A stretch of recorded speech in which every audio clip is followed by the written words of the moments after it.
Buenos días, mi nombre es Rafael Mendoza Albarrán, soy residente de dermatología en el Hospital Universitario Puerta del Mar y hoy vamos a hablar sobre la historia clínica dermatológica básica y hablaremos también de las lesiones elementales. La historia clínica básica pues, es una herramienta esencial para cualquier médico y el dermatólogo no es menos, no es una excepción a esta regla. Así que necesitaremos en toda historia clínica dermatológica pues, las reacciones alérgicas medicamentosas del paciente, sus antecedentes personales, tanto de enfermedades previas, tratamientos, etcétera, como también orientado un poco más hacia las enfermedades dermatológicas que haya presentado el paciente previamente, la exposición solar a lo largo que haya tenido a lo largo de su vida, su ocupación profesional, el lugar de vivienda, si vive en el campo, en la ciudad o en otro sitio, un poco de los antecedentes familiares de enfermedades dermatológicas, una historia farmacológica exhaustiva de los fármacos que toma el paciente y ya por último pues delimitaremos un poco el motivo de consulta e intentaremos recopilar los datos, cuántos individuos hay efectos, si ha habido exposiciones atípicas, etcétera. Y para pasar después a la exploración, donde realizaremos una descripción detallada y sistemática de las lesiones cutáneas. Y para esta exploración nos vamos a basar en una serie de características, entre ellas las lesiones elementales, pero también otras descripciones básicas que acompañan a la exploración dermatológica. Se trata un poco de pasar de la imagen de la izquierda, de algo desorganizado y que muchas veces es abrumador a la hora de interpretar la piel, para pasar a algo más ordenado que podamos clasificar y ordenar en nuestra mente. En primer lugar, pues el tiempo de evolución en dermatología es muy importante. No va a ser lo mismo que nos digan que esta pápula ha evolucionado a lo largo de un año, que esta otra pues, haya evolucionado a lo largo de 5 o 6 meses, o que esta otra haya crecido en tan solo unas semanas o incluso un mes.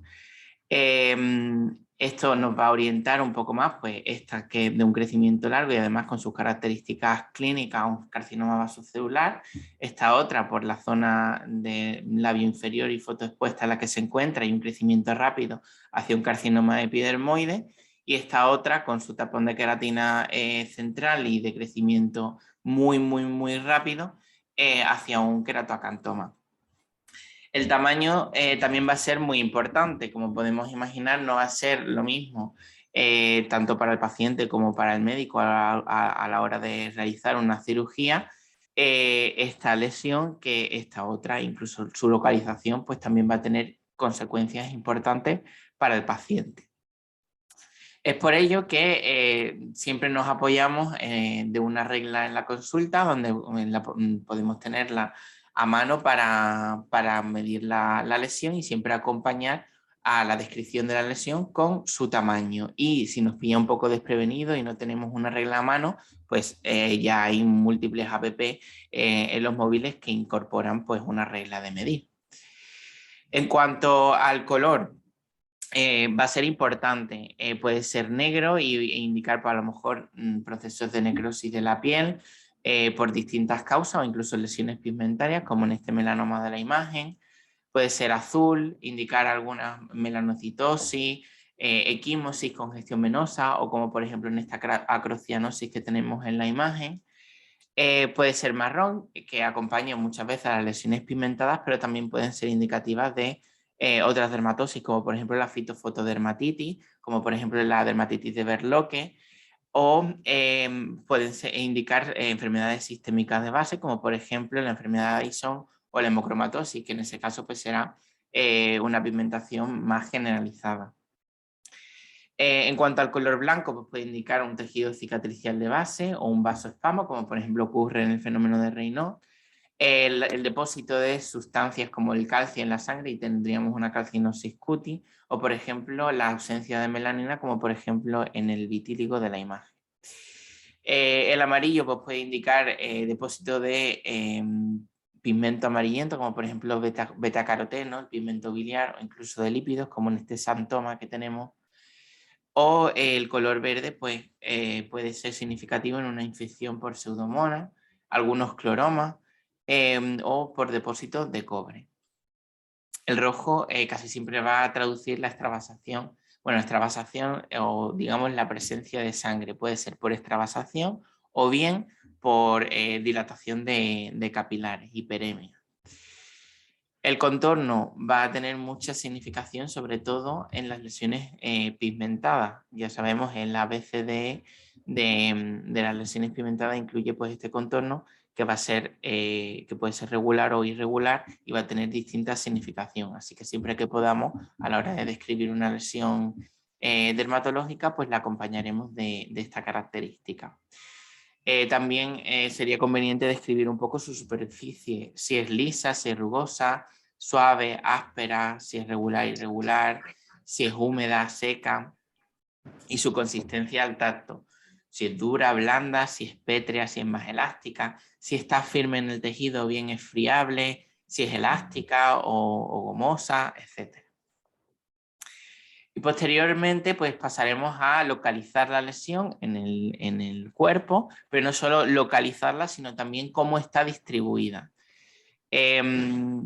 Puedes tener una distribución difusa a lo largo de toda la superficie corporal, o bien confluente o dispersa. Hola, ¿qué hay? Encantado. ¿Qué hay? Muy buena. Viendo la sesión estaba.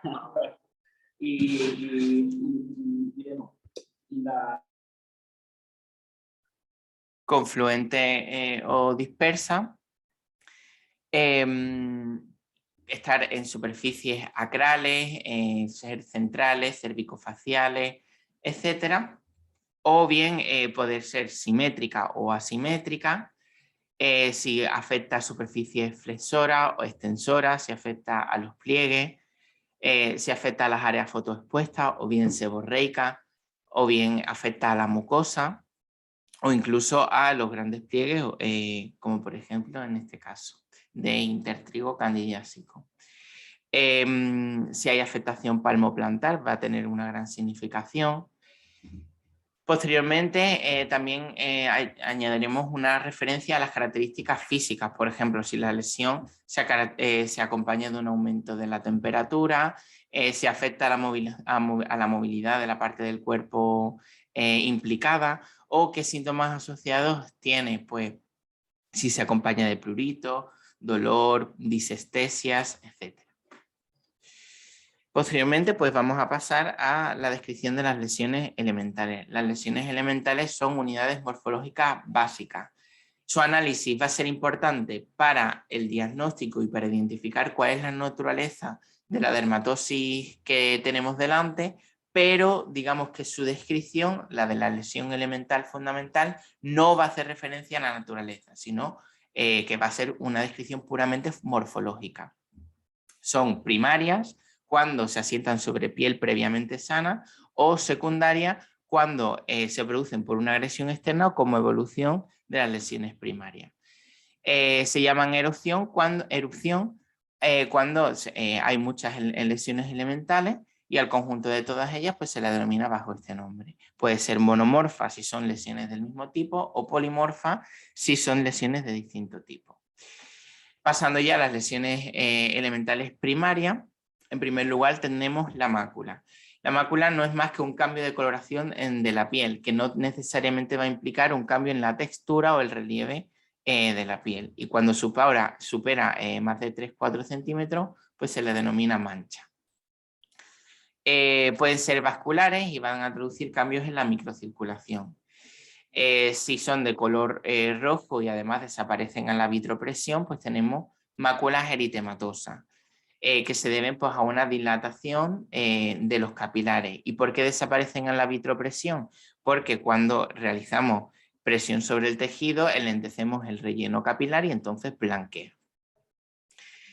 Pueden ser máculas cianóticas, pues de color azulado, y se debe pues, a la existencia de sangre desoxigenada con carboxihemoglobina, como por ejemplo en esta acrocianosis. Y si no desaparecen a la vitropresión, pues va a implicar una extravasación ya de la sangre fuera del capilar y su acumulación en el tejido de la piel, y entonces se denominarán máculas purpúricas, como por ejemplo en las vasculitis. Las máculas también pueden ser pigmentarias y traducir un aumento de los depósitos del pigmento a nivel de la piel o incluso a modificaciones de su pigmentación normal. Y no van a desaparecer en la vitropresión. Puede ser hiperpigmentadas, como por ejemplo en las efélides, o bien ser hipocrómicas o acrómicas y tener una disminución de la pigmentación normal, como por ejemplo en esta pityriasis versicolor. Las pápulas son elevaciones circunscritas sobre la piel, van a afectar fundamentalmente a la epidermis y nuevamente su existencia no va a implicar un cambio de coloración de la piel, y si implica un cambio de coloración pues se denominarán maculopápulas, como por ejemplo esta que tenemos en la imagen. Las placas van a ser aquellas pápulas que ya midan más de 1 centímetro y pueden aparecer bien desde el inicio o aparecer como consecuencia de la confluencia de varias pápulas, como por ejemplo tenemos aquí las placas psoriásicas. El abón o roncha sería una variante de las pápulas, ¿vale? Pero digamos que su consistencia va a ser más elástica, van a traducir un edema de la dermis y en muchas ocasiones son pruriginosas, como por ejemplo los abones de la urticaria, ¿vale? Que son clásicamente evanescentes y desaparecen en menos de 24 horas. Los nódulos son lesiones sólidas que se sitúan en la profundidad de la piel, ya van a situarse pues, por debajo de la epidermis, en la dermis. Son lesiones que tradicionalmente se dicen que se palpan más que se ven.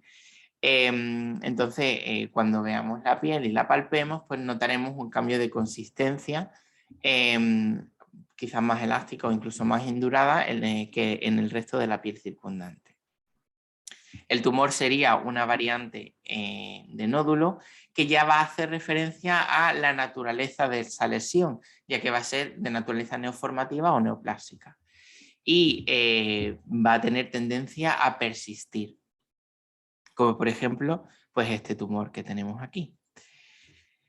Las vesículas, ampollas y pústulas van a ser lesiones que tienen un contenido líquido situadas en el interior de la piel.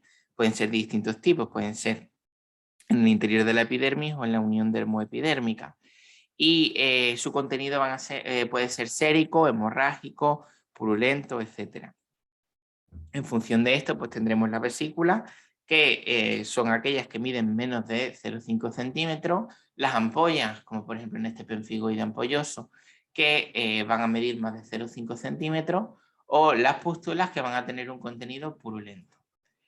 El quiste sería una cavidad que contiene pues un contenido líquido, fluido, pastoso incluso, que está rodeado por una cápsula.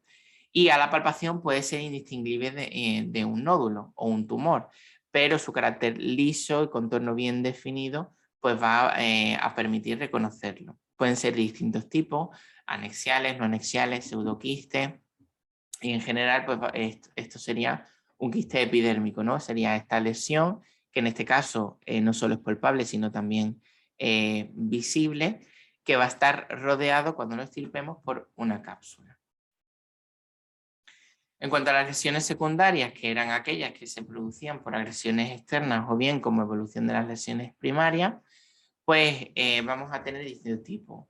Las que tienen residuo eliminable, pues en primer lugar tenemos la escama. Son fragmentos laminares resultantes del desprendimiento de la capa córnea. Según su tamaño, pues puede ser furfurácea o pityriaciformis, que muchas veces es comúnmente llamada por los pacientes como caspa. Si es más cérea, pues son típicas de la psoriasis. Pueden ser laminares, foliáceas, foliativas, como por ejemplo esta descamación en grandes láminas en una enfermedad de Kawasaki, o incluso poligonales, como por ejemplo en esta histiosis X. Las costras pues resultan de la condensación y desecación de exudados que se producen por erosión de la piel. Pueden ser serosas, pueden ser hemorrágicas o pueden ser incluso melicéricas cuando traducen la desecación y la consolidación del pus, como por ejemplo en este impétigo. La escara o gangrena pues sería consecuencia ya de la necrosis de un área de la piel, como por ejemplo, mira, las escamas traducían el desprendimiento del estrato córneo, La costra era una lesión un poquito por desecación de exudación en erosiones que afectaban un poquito más profundamente, pero a la epidermis, y a la escarogangrena va a traducir una necrosis del espesor total de la epidermis. Muchas veces en estas escaras o gangrenas vemos esfacelos, que son como membranas grisáceas y densas que están adheridas al lecho de la úlcera, como por ejemplo esta que tenemos en la imagen, y que en muchas ocasiones suponen un caldo de cultivo para infecciones bacterianas. Las lesiones secundarias por solución de continuidad, pues estarían la erosión, que sería una pérdida de sustancia muy superficial, afectando a las capas más superficiales de la epidermis, y por tanto no van a dejar cicatriz, sí que van a tener una exudación, y muchas veces se producen por, digamos, desprendimiento de la epidermis a consecuencia de la formación de vesículas o ampollas, o bien por abrasiones físicas, como por ejemplo esta erosión que tenemos aquí tras el desprendimiento del techo de la ampolla. Las escoriaciones son soluciones de continuidad que están producidas a consecuencia de un rascado que se induce el propio paciente y suele ser debida al prurito. Las fisuras ya son, digamos, pérdida de solución de continuidad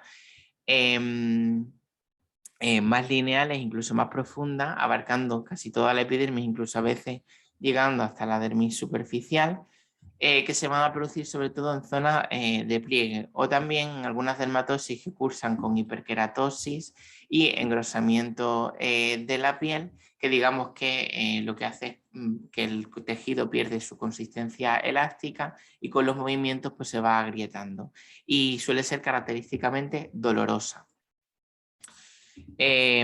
Como por ejemplo pues esta que tenemos en la imagen. Esto sería una fisura anal, y aquí pues tendríamos un eczema con la piel bastante hiperkeratósica, serótica, que pues los movimientos del mismo dedo y de sus articulaciones pues van a provocar esa agrietación del tejido. En cuanto a las úlceras, pues sería ya una pérdida de sustancia, digamos, más profunda, abarcando toda la epidermis, pero también la dermis, incluso a veces parte de la hipodermis o el tejido celular subcutáneo. Y, por tanto, su curación va a implicar un proceso de reparación del tejido y van a dejar cicatrices residuales. Y es muy importante, pues, para su diagnóstico, remitirnos al borde y al fondo de la úlcera para ver cuál es su etiología. Como por ejemplo, pues esta úlcera que tenemos en el dorso nasal, que es debida a un carcinoma vasocelular. Las fístulas pues serían comunicaciones anómalas entre bien dos cavidades o bien entre una cavidad y la piel. Como por ejemplo estas fístulas anales que tenemos, que serían comunicaciones pues entre el ano y la superficie de la piel. Las heridas ya serían soluciones de continuidad debidas a traumatismos, que pueden ser traumatismos quirúrgicos o bien traumatismos de otro tipo sobre piel que es previamente sana. Y las lesiones secundarias, que son estables o residuales, pues tendríamos la atrofia, que sería como una consecuencia de una disminución o incluso ausencia total de algunas de las estructuras de la piel. Esto va a traducir una piel frágil, adelgazada, apergaminada, con pérdida de elasticidad, y que va a producir por una, digamos, que se van a transparentar los vasos sanguíneos de la dermis. Como por ejemplo en esta atrofia del maleolo, a nivel del maleolo externo del pie, que como vemos pues está la piel muy frágil, apergaminada, y se ven o se transparentan los vasos a su través. Las cicatrices pues son resultado de un proceso reparativo de algunas agresiones que ocurren sobre la dermis, incluso la hipodermis.